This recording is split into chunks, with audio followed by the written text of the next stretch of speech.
Hey guys, welcome back to my channel.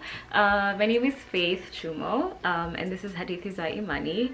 And in today's video, we're going to be talking about 5 things that I've learned now that I'm in my 20s. So as some of you guys know, I grew up in Kenya, born and raised, and I now go to school in the US.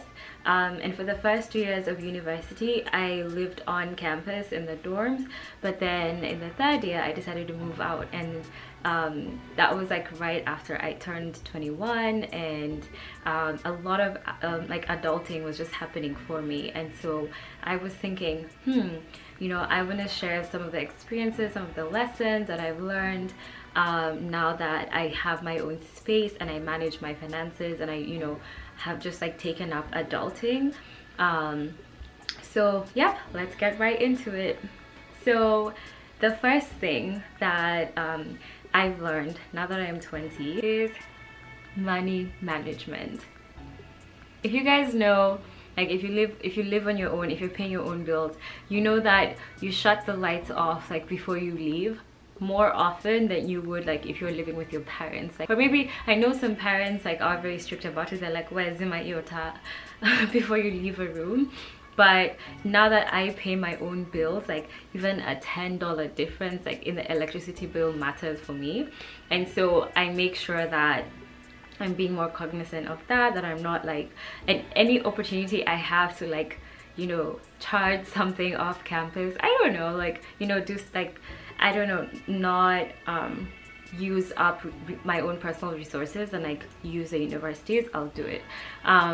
And a weird example of this is eating out. At some point I think I like developed a habit of eating out, and I realized that I could save money if I carried some Tupperware to the dining hall and actually like served some and kept that. And I would do that I'll do that at breakfast time, and then eat that at lunchtime, and then go back for dinner. And during dinner time I'll get like something for breakfast the next morning, like a few fruits and like a snack here and there, etc. So basically now that I'm in my 20s, it's just I have to budget. I have to make sure that my finances are in order. And one of like the ways I do that is making sure that I have like different sources of income.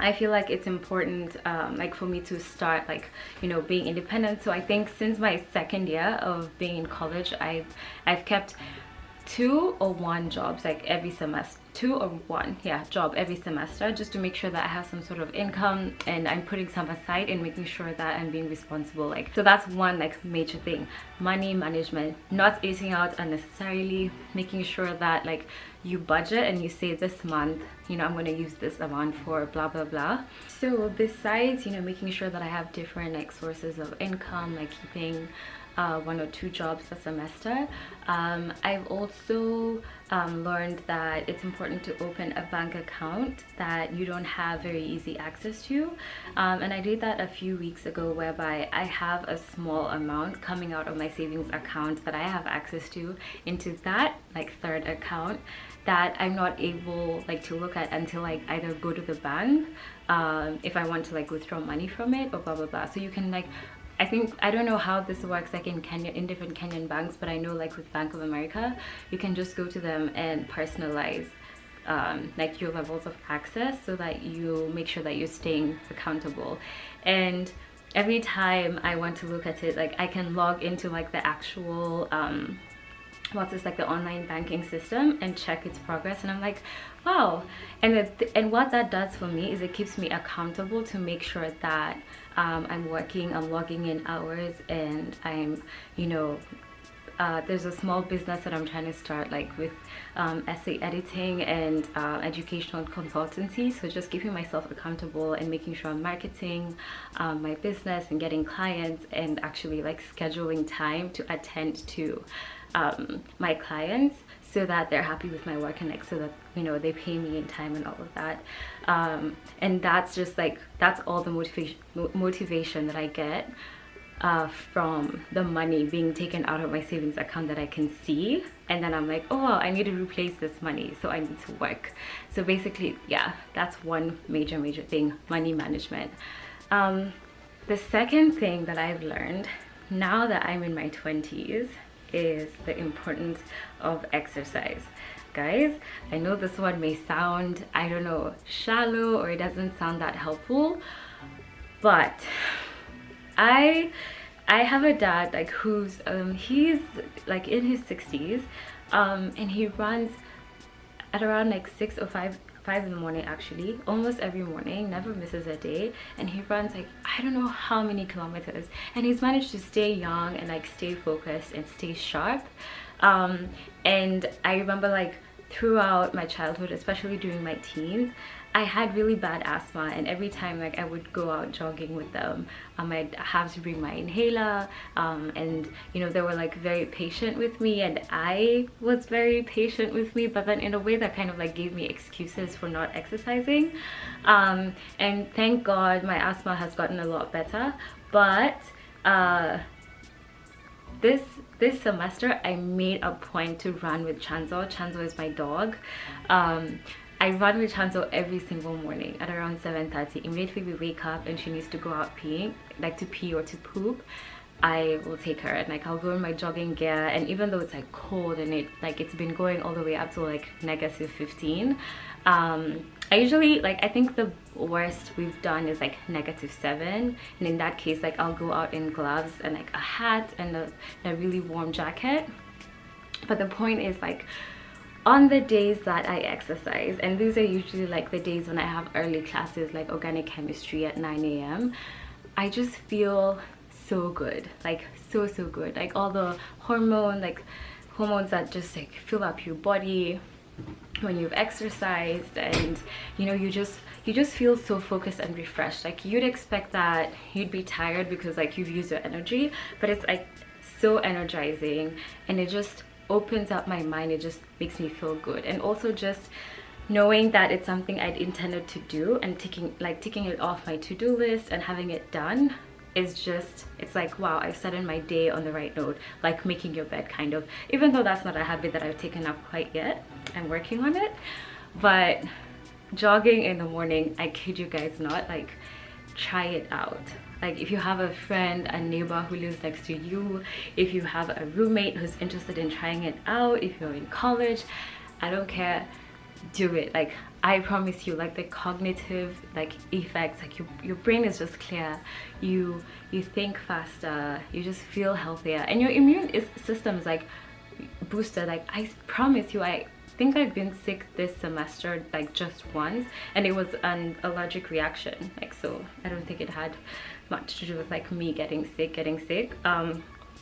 But like I promise you guys, if you exercise every morning and you try and make it like a part of your daily routine, and it doesn't have to be like running outside, it could be just like, you know, stretches, like just like get your blood flowing like in the morning, I promise you it's gonna be amazing, and like you're gonna feel so good about it. Okay, this third item is my favorite: books. I think I don't remember like what my first like introduction to reading books was. I think it was when I was in Precious Blood, and during our English classes they tell us with the librarian just like go through books, and I think that's where I discovered Chimamanda Adichie, who is coming for class day 2019, and I'm so excited. Guys, this year is just the year of blessings in terms of like seeing my feminist like role models. I got to see Roxane Gay. In fact, I spoke to her and asked her a question like during one of the events that we had on campus with her, because she's like a visiting professor this semester. But it's gonna be so amazing seeing Chimamanda. But the point is, books are a way to interact with intellectuals that you admire, that you respect, that you want to emulate in such a beautiful and intimate way that is always there, always permanent, that you can always refer to, that you can internalize like in whatever way you choose. And for me, I just think that like every time I have a problem, for example, when I moved off campus, the first thing I did is go to the bookstore and look for a book about like adulting, and I actually found one, and it was amazing, and I keep going back to it every time, you know, I want to figure something out, just because like household maintenance in the US is so different like from the from Kenya. Basically, books solve problems. If you have questions about relationships, read a book. If you have questions about, like, you know, financial management, decluttering, there is a book for everything. And if you just have like a role model or something that you idolize, someone that you idolize, find like their, you know, autobiography or a biography and read it. Like, I just like found books to be such a beautiful way for me to learn from women that I want to be like. And one of my favorites this year is We're Gonna Need More Wine by Gabrielle Union, and of course Becoming by Michelle Obama. If you don't have like a reading habit, start with something that like you're super interested in, like cars, or I don't know, fashion, or blah blah blah, or a skill, or you want to learn a skill. Like, grab a book. I have a book about like photography that I look at once in a while. The fourth thing that I want to share with you guys, that, you know, is a lesson now that I've learned now that I'm in my 20s, is it's okay not to be liked. And if you know me personally from high school, I got bullied a lot by people who, you know, quote unquote didn't like me. I think I just had a very I think I was like heavily misunderstood and had like one of those like super nerdy like personalities. I don't know, sometimes I don't know, it was weird. It was a weird experiences. I had like maybe 3 or 4 really close friends that I would interact with, that I was like very close to, and who like we supported each other. But I also think there's something to sacrifice, like, you know, like when you're super competitive, right, and when you're always trying to be top of your class, and when you are quote unquote bossy, blah blah blah. I just feel like in this day and age, when I think about like the reasons or like the situations where I have not been liked, or I haven't been I don't know, perceived as a nice person, I feel like it always goes back to misogyny and just like the oppression of women who are trying to like burst out of that bubble. Because like you hear it all the time, like successful women being called bossy and being called bitchy, and just being shamed for, I don't know, like adopting stereotypical male traits, like, you know, being very like being a go-getter, you know, like always like going for your dreams and disregarding anybody who tells you no, like always going for what you want, always believing that you are the best, and, you know, wanting to prove that you are the best, like through your work ethic, all of that stuff. Like, you can't imagine how many people in my family, in my friend groups, on group chats, like on the internet, just like random DMs and random emails, just trashing me about my personality and like who I am, like, who do you think you are, blah blah blah. And I've been told these things since class 5. How old was I in class 5? I was 10 years old. People have been shaming me for my personality and saying that I do too much, like I'm bossy, I think I'm the best, I put others down. No. Like, I've heard this shit since I was 10 and I'm 21 right now. It's been 11 years. And thinking back, like the times when I let that stuff affect me, like I remember like a few months before KCSE started, it got so bad. I think, you know, because of the competitive climate of, you know, about to be doing a national exam, the tension was just, it was high, and, you know, a lot was happening.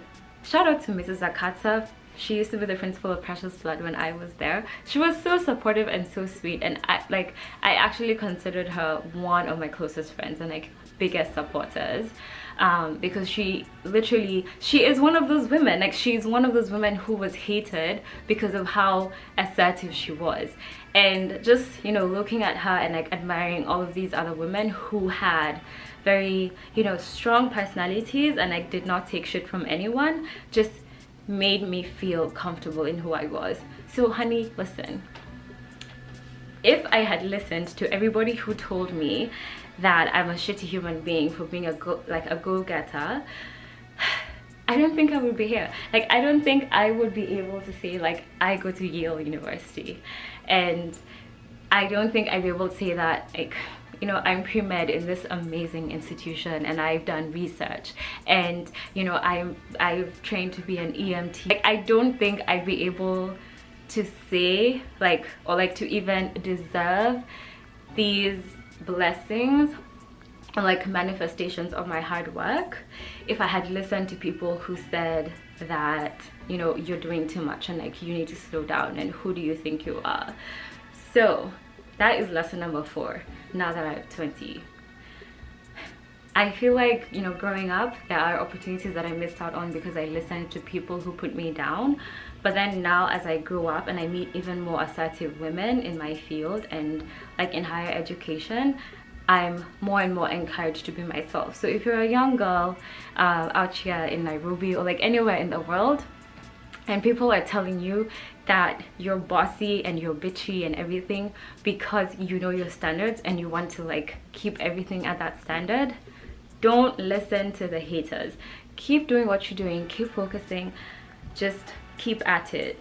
Your work ethic is all that matters. And like, you know, obviously like we live in a society and it is necessary that you be kind to people, but as you grow up, like you're going to see the difference between like people who are trying to put you down and people who are genuinely trying to tell you like, hey, like that was an unkind thing to do.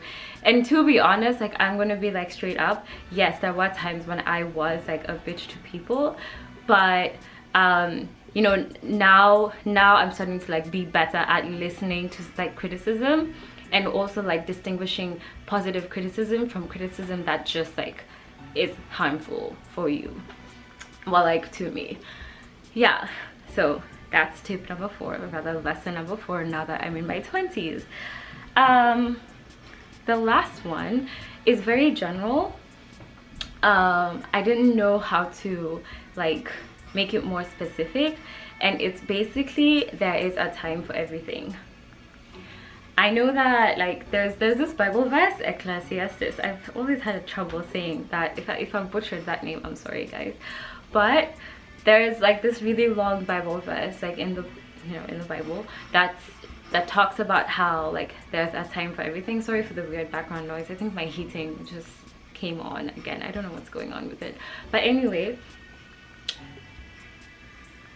one like beautiful thing that being like aware of the fact that there's a time for everything does is just going with the flow, allowing life to happen, and like allowing you to feel like you're still in control of situations. Because what happens sometimes like to us, especially like, you know, when we're transitioning into adulthood, is we forget that life has a structure and that everything can't happen at the same time, and it's necessary that we, you know, take a step back, like evaluate everything and recognize that like, oh, this thing isn't working, maybe because it's just not the time for it to work out.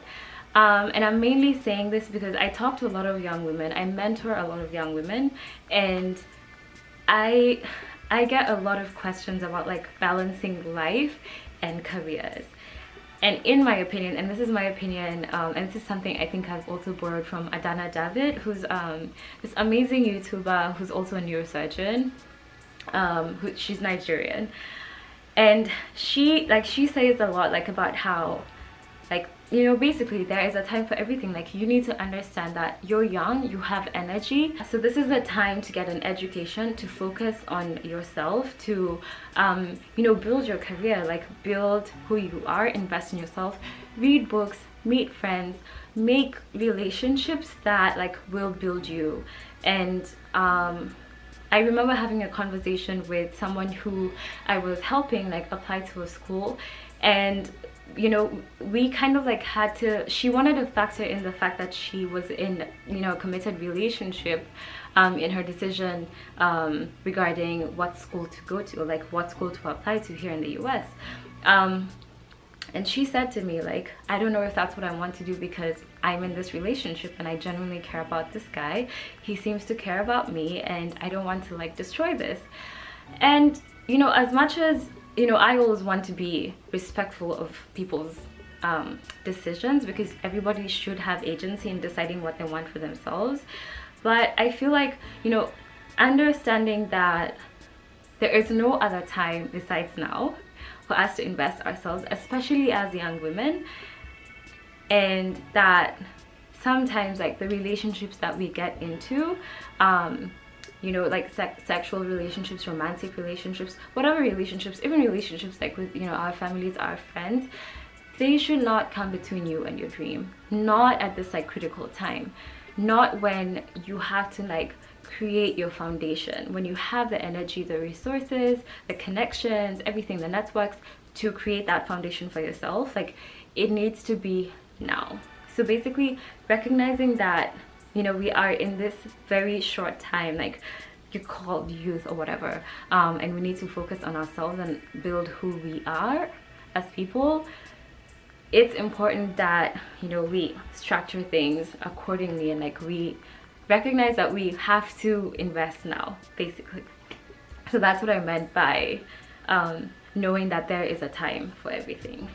Yeah.